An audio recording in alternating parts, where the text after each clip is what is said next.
앤드류 워맥, 당신은 이미 가졌습니다. 제26장, 하나님께 반응을 보이세요.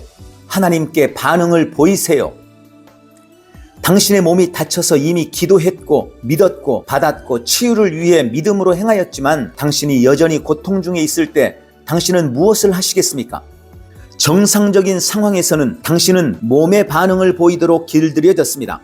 당신이 기도했던 것과 정반대로 여전히 아프기 때문에 당신의 자연적인 감각들은 이루어지지 않았어 라고 결론을 짓도록 만들어버립니다.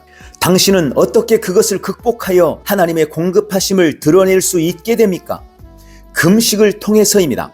금식은 당신의 몸을 억제하여 하나님의 말씀과 거듭난 영에 반응하게 합니다. 당신이 금식할 때 당신은 무엇을 해야 할지 몸에 말하고 있는 것입니다. 당신은 자연적인 지배를 깨뜨려서 몸이 당신을 행사해 왔던 것을 조절하게 됩니다. 당신의 몸은 나쁘지 않습니다. 단지 잘못 길들여져 있었습니다. 당신은 우선적으로 보고, 맛보고, 듣고, 냄새 맡고, 느낄 수 있는 것에 반응을 보여왔습니다. 대부분의 경우에 당신은 실험적으로 사람이 떡으로만 사는 것이 아니라 하나님의 입에서 나오는 모든 말씀으로 산다는 것을 배울 필요가 있습니다. 금식함으로써 당신은 몸아, 영이 육체보다 더 중요하다는 것을 네가 이해할 필요가 있단다. 이런 작은 두뇌로는 이해할 수 없는 실체가 있단다. 이것을 배우도록 너를 도와주기 위하여 우리는 금식을 해야 돼. 우리가 매일 하던 것처럼 먹거나 마시지 않음으로써 하나님께서 우리의 자원인 것을 깨닫게 될 거야. 식욕을 따라서 음식이 필요한 것을 공급해 주도록 하는 대신 하나님과 그분의 말씀이 나에게 힘을 줄 거야 라고 말하는 것입니다. 만약 당신이 길들여지지 않았다면 당신의 몸이 그것에 대하여 반항할 것입니다. 그리고 당신의 식욕은 거세지게 될 것입니다. 많은 사람들이 금식 첫날 정오쯤 배고파 죽을 것만 같은 느낌이 들었다고 제게 말했습니다. 그들은 몸 전체가 약해지는 느낌과 두통 등을 겪었습니다. 한 주에 한 번씩 금식하는 것이 당신에게 좋다는 것이 의학적으로 증명되었다는 사실을 알고 계셨습니까? 금식은 당신을 해치지 않고 몸의 독소들을 없애줄 것입니다. 실제로 당신이 40일간 금식할 때까지는 육체적으로 죽지 않습니다. 대개는 육체적인 필요가 아니라 당신의 식욕이 방해합니다. 우리들 대부분은 상당히 오랫동안 지방 없이 살아갈 수 있습니다. 누가 누구를 다스립니까? 금식할 때 당신의 몸은 자신의 통제를 유지하려고 애를 씁니다. 당신으로 하여금 내가 결코 하루에 걸쳐 끝내지 못할 거야 라고 느끼게 만들고 하나님께서 당신에게 하라고 하셨다고 당신이 믿는 것을 대항하게 합니다. 당신의 몸이 스스로 지배하려 들고 당신이 보고 맛보고 듣고 냄새 맡고 느낄 수 있는 감각적 지식들이 당신을 다스리려고 할 것입니다. 그때가 당신이 당신의 육체 영역에 다스림을 받을 것인지 육체 영역을 다스릴 것인지 선택해야 할 때입니다. 계속 금식을 하는 것을 선택함으로써 당신은 몸에다 정신 차려. 넌 첫날 정오 때쯤 배가 고프게 되는 것을 배워야 해. 너는 하나님께서 행하라고 말씀하신 것들을 할 수 있고 그분의 말씀을 통해 너의 필요를 채울 수 있도록 다시 훈련받아야 해 라고 말하고 있는 것입니다. 당신의 몸이 저항하며 안 돼, 내가 죽을 거야 라고 말할 것입니다. 그때 당신은 좋아, 이틀 금식을 해보자꾸나 라고 말합니다. 그러면 몸이 반응할 것입니다. 이틀? 난 확실히 죽을 거야. 당신이 대답합니다. 좋아, 사흘. 얼마 되지 않아. 당신의 몸은 내가 살아남으려면 입을 다무는 것이 낫겠어. 내가 불평할 때마다 금식하는 날이 보태지고 있어 라고 결론을 지을 것입니다. 당신의 몸이 굴복할 것입니다. 첫 배고픔의 고통을 통과하고 나면 당신은 정말로 전혀 배고프지 않은 지점에 이를 수 있습니다. 당신은 괴롭지 않습니다. 만약 당신이 물 외에 음식이나 음료수를 먹지 않고 장기간 금식을 하게 되면 당신은 다시는 먹을 필요가 없는 것처럼 보이는 지점에 이를 수 있습니다. 당신은 하나님께서 당신을 초자연적인 방법으로 확실하게 다스리는 지점에 당신의 몸을 종속시킬 수 있습니다. 그런 일이 일어나고 금식을 마치면 당신의 몸은 무언가를 배웁니다.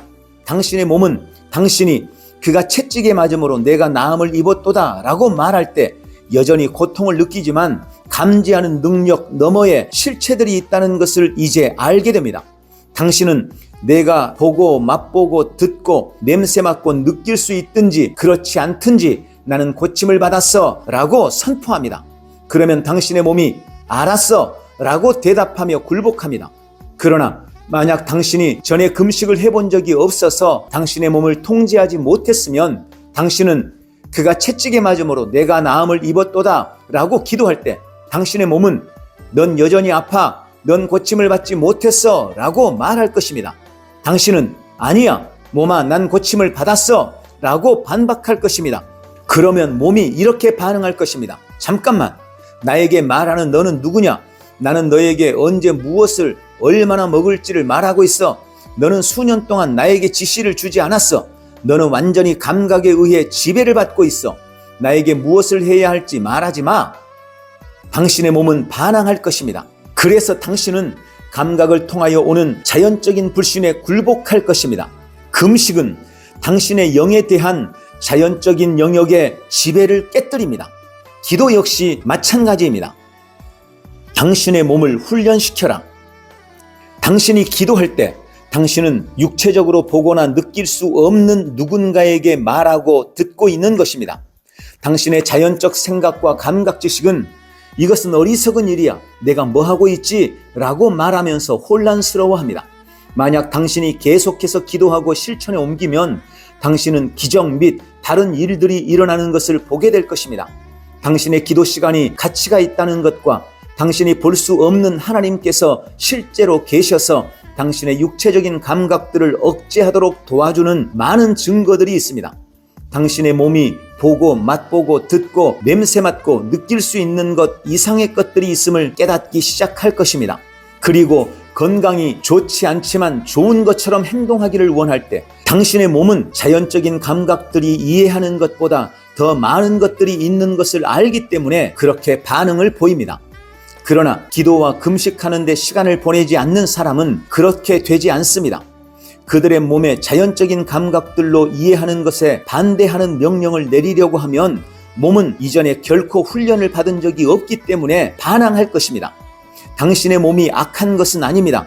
자연적이기 때문에 훈련되어야만 합니다. 그러나 아무도 당신을 위하여 이렇게 할 수 없습니다. 당신이 당신 자신을 훈련시켜야 하고 당신의 감각을 단련시켜야 합니다. 당신은 깨닫지 못할지도 모르지만 당신은 자신의 육체적인 감각에 반응하는 것을 훈련해야 합니다.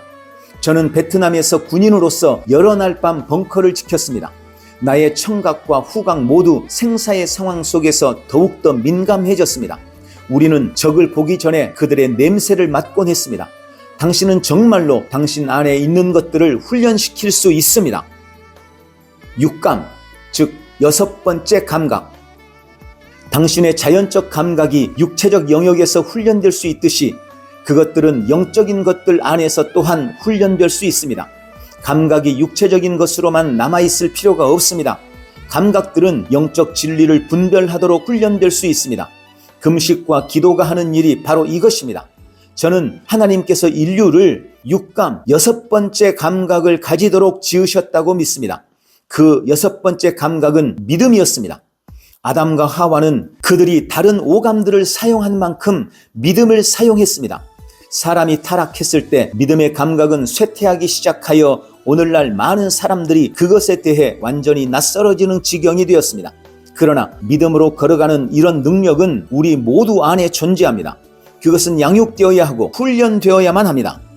히브리서 5장 14절 단단한 음식은 장성한 자의 것이니 그들은 지각을 사용함으로 연단을 받아 선악을 분별하는 자들이니라. 우리의 감각은 믿음 안에서 역사하도록 훈련받지 않으면 안 됩니다. 금식과 기도가 하는 일이 바로 그것입니다. 금식과 기도는 하나님으로 하여금 당신에게 더 좋게 반응하게 만드는 것이 아니라 당신으로 하여금 하나님께 더 좋게 반응하게 합니다. 끝까지 견디십시오. 당신이 하나님의 임재 속에 많은 시간들을 보낼 때 그의 말씀은 육감, 즉 여섯 번째 감각같이 됩니다. 당신은 하나님께서 말씀하신 것을 보고 맛보고 듣고 냄새 맡고 느끼지 못할지도 모르나 당신은 그의 말씀에 근거한 믿음을 갖고 있습니다. 당신의 자연적인 생각은 말씀을 용납하고 이렇게 말할 것입니다. 이것은 다른 감각들이 아니라 오직 믿음으로만 식별된다. 나는 이것을 알고 있고 이것이 맞는 것이다. 당신은 그런 식으로 당신 자신을 훈련시킬 수 있습니다. 스미스 위글스워스가 한 것이 바로 그것입니다.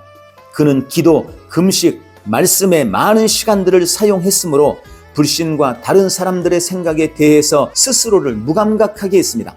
그는 하나님의 말씀에 민감했고 다른 것들에 대해서는 무감각했습니다. 누군가를 위해 기도하고 즉시 결과를 보지 못했을 때에도 그는 볼 때까지 계속 기도했습니다. 하나님께서 이것들을 제게 보여주신 이후로 저는 나타날 때까지 그것을 지키고 있습니다.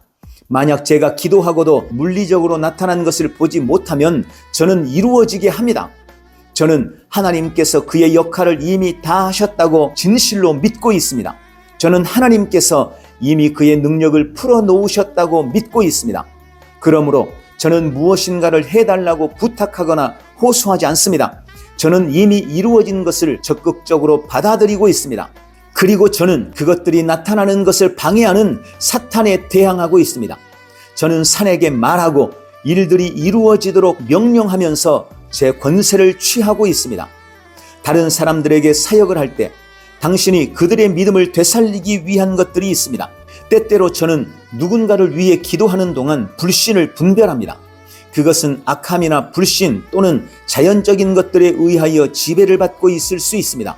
만약 그들이 하나님으로부터 치유를 받는데 어려움을 겪고 있다면 저는 성령의 은사에 의지합니다.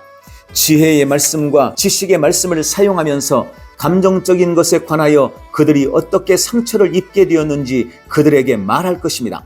아마 우울증이나 슬픔, 비극 등이 그들에게 상처를 입혔을지도 모릅니다. 그래서 저는 성령의 은사를 사용하여 그들에게 육체적인 치유와 전혀 관계없는 것에 관하여 말합니다. 그러면 그들은 그들의 심령 안에서 그 사람이 이것을 알아낼 수는 없어. 하나님께서 이 사람을 통해서 나에게 말하고 있는 거야 라고 말하면서 받아들이기 시작합니다. 그 즉시 그들은 마음을 열게 되고 믿음이 흐르기 시작합니다. 그들의 믿음이 생기를 띠게 되면 그들의 마음은 맞아, 하나님이시다. 아버지, 제가 받아들입니다 라고 말합니다. 그러면 저는 전에는 역사하지 않았던 육체적인 치유에 관해 말합니다. 그러면 그들은 치유를 받게 됩니다. 제가 이렇게 함으로써 치유를 받은 사람들의 수가 적어도 2-3배가 됩니다. 제가 일어나도록 만들었다는 의미가 바로 그것입니다. 받는 위치에 있으라. 하나님께서 모든 사람을 고치시기 위하여 이미 모든 것을 행하셨습니다. 하나님께서 고쳐주시도록 구하는 것이 중요한 것이 아니라 오히려 그가 이미 주신 것을 우리가 받는 것이 중요합니다. 그것이 기본적인 원칙이지만 그것이 일할 수 있도록 다스리는 법칙들이 있습니다. 당신은 말해야 합니다. 그래서 저는 사람들의 몸에 특별한 부위에 말을 하고 그들이 반응을 보이도록 명령합니다. 저는 마귀에 대하여 권세를 취합니다. 때때로 저는 다른 사람들의 믿음을 소생시키는 일들을 합니다. 저는 하나님을 조종하려고 이런 모든 것들을 행하는 것이 아니라 받는 위치에 옮겨지도록 사람들을 도와주려고 합니다.